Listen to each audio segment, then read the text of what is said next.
Di zaman dahulu ketika ada seseorang ingin meminta izin kepada ayahnya untuk menuntut ilmu agama, maka kata ayahnya, jangan dulu. Sebelum engkau berangkat untuk menuntut ilmu agama, tolong engkau pergi ke pasar dan bawa ke sini orang yang menurutmu adalah orang tersebut adalah orang yang hina. Coba jalan ke pasar, keliling,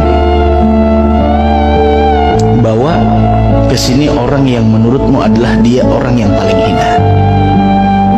Kalau engkau mampu menemukannya, silahkan berangkat untuk menuntut ilmu agama. Keluar sang anak dengan semangatnya mencari orang yang lebih hina. Dia cari, masuk ke pasar, ada lihat orang ini, seakan-akan orang ini orang yang pakaiannya compang-camping, asy'as aghbar, penuh dengan debu. Kemudian dia, kayaknya ini orang yang paling hina di pasar ini. Ketika dia ingin membawa, astagfirullahaladzim, kenapa saya ingin membawa orang yang semacam ini? Bukankah Allah mengatakan melalui lisan Nabi Muhammad sallallahu alaihi wasallam, Rasul bersabda, rubba asy'as aghbar. Berapa banyak orang yang penuh dengan debu, pakaiannya tidak teratur, compang-camping, lau aqsama 'ala Allah, yang tidak dipedulikan oleh orang lain. Seandainya jika dia meminta kepada Allah, permintaannya bakal dikabulkan. Saya tidak mungkin menyangka ini lebih hina. Saya tidak mungkin menilai kemuliaan dari sebuah pakaian. Saya tidak mungkin mengukur kemuliaan dari sebuah penampilan. Barangkali dia punya waktu yang mesra antara dia dengan Allah. Saya tidak mungkin bisa menilai seseorang dari penampilan. Saya tidak mungkin menilai seseorang dari pakaian. Mungkin pada saat ini pakaiannya biasa, tapi tidak ada yang tahu. Barangkali di rumahnya ketika orang pada tidur, dia punya waktu komunikasi khusus antara dia dengan Allah. Tinggal lagi, ada lagi, ketemu orang gila, ketemu orang gila. Wah ini dah, ini orang-orang gila nih, ini udah yang paling hina, yang paling tidak baik, ingin dibawa.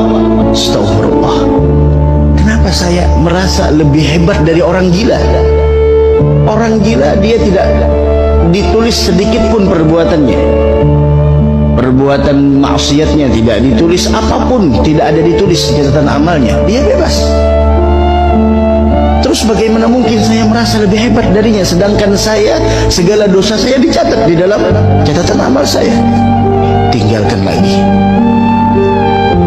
putar di pasar sampai hampir seharian penuh tidak dapat.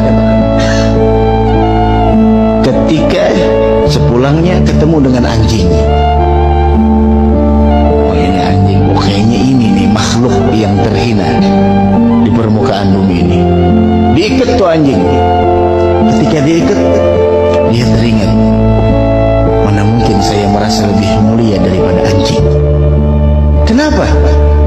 Teringat dengan cerita Sayyidina Uwais Al-Qarani yang mengatakan kepada anjing-anjing, jika saya mampu melintasi sirat yang di bawahnya ada jahanam, maka saya lebih baik daripada engkau. Tapi jika saya nantinya gagal melintasi sirat, maka engkau kedudukannya lebih mulia dari saya. Teringat akan hal itu, udah angkat tangan dia, datang kepada ayahnya, wahai abah, saya tidak menemukan makhluk ciptaan Allah yang paling hina. Saya lihat semuanya adalah orang-orang mulia. Apa kata ayahnya? Sekarang pergilah engkau menuntut ilmu. Sekarang pergilah engkau menuntut ilmu. Ketika engkau tidak merasa dirimu lebih hebat dari orang lain, ilmu bakal masuk ke dalam hatimu. Sehingga Sayyidi Syekh Abi Bakar bin Salim Fakhrul Wujud, beliau ketika disuruh memilih antara ilmu dengan kebersihan hati, beliau memilih kebersihan hati dan ilmu. Bukan ilmu dan kebersihan hati, tapi kebersihan hati bersama ilmu. Kenapa? Karena tidak sedikit orang yang punya ilmu hatinya busuk.